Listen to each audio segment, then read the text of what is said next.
संजय फूफा साहब बहुत ही गुस्से में होते हैं क्योंकि मासा ने अमीरा को पोद्दार फर्म में जॉब ऑफ़र किया है। यहाँ पे काजल कहती है कि मासा ने कहा ना, उनका फर्म है, उनके डिसीजंस, वो कुछ भी कर सकती है। तो संजय फूफा साहब बहुत ही गुस्से में होते हैं। वो कहते हैं ऐसे कैसे, वो लड़की आके सब कुछ बर्बाद कर देगी।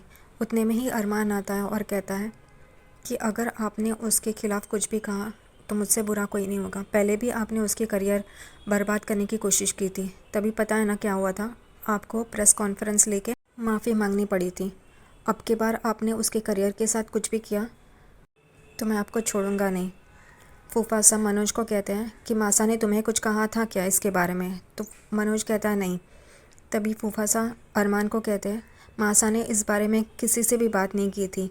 अब तक तो अबीरा उनको पसंद भी नहीं थी, तो अचानक अबीरा को जॉब ऑफ़र कैसे की पोद्दार फॉर्म में? ये तो सोचने वाली बात है ना। और अरमान एकदम से सोचने लग जाता है। दूसरी तरफ अबीरा परेशान होती है कि दादी सा ने उसे पोद्दार फर्म में जॉब ऑफ़र कैसे की। उतने में ही रूही खीर लेके उसके कमरे में आती है और उसे कहती है कि सबको खीर खिलाएं, तुमने खुद ने खाई नहीं है, खा लो। तो वो कहती है तुम इतना अच्छा क्यों बिहेव कर रही हो, तुम कब से मेरे बारे में सोचने लगी? तो वो कहती है मुझे लगता है कि तुम ये जॉब ऑफ़र एक्सेप्ट कर लो। पर नानो और उनके घर वाले अबीरा को पगफेरे के लिए घर लाना चाहते हैं, उसके साथ रूही को भी लाना चाहते हैं ताकि दोनों यहाँ हंसी खुशी रह सके। इसलिए वो जाने लगते हैं। उतने में मनीष जी का बैलेंस गिरता है और वो हाथ से थाल नीचे गिर जाता है। वो कहते हैं अपशकुन हो गया है, इसलिए वो अबीरा को कॉल करते हैं। तभी अबीरा वो कॉल उठाती है, वहाँ पे रूही भी होती है। अबीरा कहती है बोलिए पर नानो, आपने सुबह सुबह कॉल किया, गुड मॉर्निंग। तो वो कहते हैं कैसी हो? तो वो कहती है ठीक हूँ। और तभी रूही भी उसके साथ खड़ी हो जाती है। परनानो और उनकी फैमिली को अच्छा लगता है रूही और अबीरा एक साथ है। वो अबीरा परनानो को कहते हैं कि आप लोग इतने सच सच के कहाँ जा रहे हो? तो वो कहते हैं तुम्हारे पास ही आ रहा था, तुम्हें पगफेरे के लिए बुलाने के लिए, तुम्हारे साथ रूही भी आएगी।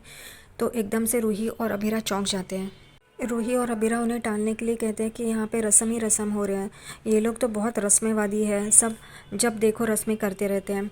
उतने में ही रूही कहती है कि अबीरा को तो पोद्दार फॉर्म में जॉब ऑफ़र किया है। तो सब लोग खुश हो जाते हैं, परनानो और उनकी फैमिली भी। तभी अबीरा रूही की तरफ देखती है। रूही उन लोगों को टालने के लिए ये भी कहती है कि मैंने सुना है कि ये लोग अबीरा का मुँह दिखाई का फंक्शन कर रहे हैं, तो हम अभी नहीं आ सकते। मनीष जी कहते हैं ठीक है, कोई बात नहीं करके, और उन लोगों का फ़ोन बंद हो जाता है। यहाँ पे मनीष जी को भी लगता है और उनकी फैमिली को भी कि ये दोनों झूठ बोल रहे हैं, लेकिन मनीष जी हंस रहे होते। तभी सुरेखा उनको पूछते हैं आप हंस क्यों रहे हैं? तो वो कहते हैं कि दोनों एक दूसरे के लिए झूठ बोल रहे हैं, यही तसल्ली है। दादी सा अबीरा की नेम प्लेट देख रही होती है। उतने में विद्या उनके पास आती है और कहती है आपने ऐसा क्यों किया, अबीरा को जॉब ऑफ़र क्यों किया पोद्दार फॉर्म में? तो दादी सा कहती है कि वो काबिल है और हम चाहते हैं कि अरमान इसी घर में रहे, इस वजह से उसको जॉब ऑफ़र किया है। तो विद्या कहती है आप कैसी बातें कर रही है? विद्या मासा से कहती है आपने और अरमान ने मुझे अकेला कर दिया है, आप दोनों एक साथ हो गए हो। आपको भी पहले अबीरा पसंद नहीं थी, उसके लिए आपने कॉन्ट्रैक्ट भी बनवाया था, अब अचानक से आपने उसे पोद्दार फर्म में जॉब ऑफ़र कर दिया। मुझे तो ये बात समझ में नहीं आ रही है। तो दादी साहब उसे कहती है कि वो लड़की काबिल है, इस वजह से हमने उसे जॉब ऑफ़र किया है। वो हमारे फर्म के साथ रहेगी तो हमारा फर्म का नाम और भी ऊंचा हो जाएगा, और अगर किसी दूसरी जगह पे नौकरी की तो हमारे लिए ख़तरा बन सकती है। विद्या को ये बात समझ में नहीं आती। विद्या उनसे कहती है कि वो इतनी काबिल है? तो वो कहती है कि अरमान इस घर में रहे, इस वजह से उस लड़की को हमें यहाँ पे रखना ही होगा। हमारे और तुम्हारे बाद अरमान ही है जो इस घर को एकजुट रख सकता है, एक साथ रख सकता है। तो विद्या को ये बात हज़म नहीं होती। वो कहती है कि रोहित है ना, अरमान के तो बच्चे भी नहीं होने वाले, तो वो कैसे इस परिवार को एक साथ रख सकता है? तो मासा कहती है यही तो बात है, उसके बच्चे नहीं होने वाले, इसीलिए तो उसको इस परिवार से लगाव होगा, एकजुट रखेगा, उस परिवार को एक साथ रखेगा। तो विद्या कहती है रोहित क्यों नहीं कर सकता? रोहित इस फर्म को और इस घर को एक साथ रखेगा जुड़े हुए। आपको क्या रोहित पे शक है? तो मासा विद्या को कुछ फाइल्स दिखाती है। दो तरफ फाइल्स रखी होती है, एक तरफ जो अरमान ने केसेस जीते होते हैं और दूसरी तरफ की फ़ाइल जो रोहित ने केसेस हारे रहते हैं। वो कहते हैं अरमान बहुत काबिल है, फर्म और घर दोनों संभाल सकता है, रोहित इतना काबिल नहीं है, रोहित के लिए भी अरमान का यहाँ पे होना ज़रूरी है। विद्या को बहुत बुरा लगता है। तभी विद्या मासा से कहती है फिर संजय भाई साहब वो भी तो इस फर्म को संभाल रहे हैं, क्या आपको उन पे भी भरोसा नहीं है? तभी मासा कहती है कि वो जमाईसा है, वो हमारे खून नहीं है, हमारे बेटे नहीं है, लेकिन अरमान हमारा बेटा है, सौतेला ही सही लेकिन बेटा है, खून है।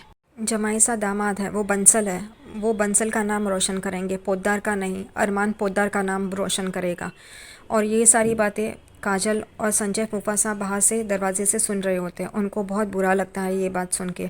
दूसरी तरफ अबीरा बहुत ही परेशान होती है। वो लेटर हाथ में लेके वो सोच रही होती है कि क्या करना चाहिए। उतने में ही उसके हाथ से वो लेटर उड़ता है और अरमान उसे पकड़ता है और वो अरमान अबीरा को पूछता है, तुमने क्या सोचा है जॉब के बारे में? तो अबीरा कहती है, अगर मैं ये जॉब एक्सेप्ट कर लूँ तो माँ को बुरा लग जाएगा, और अगर इनकार कर दूँ तो दादी सब बुरा मान जाएंगी, अपसेट हो जाएंगी, पता नहीं क्या करना है।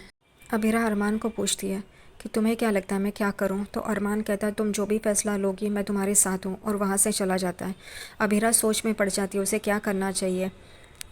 वो पर नानू को कॉल करने के लिए जा रही होती है।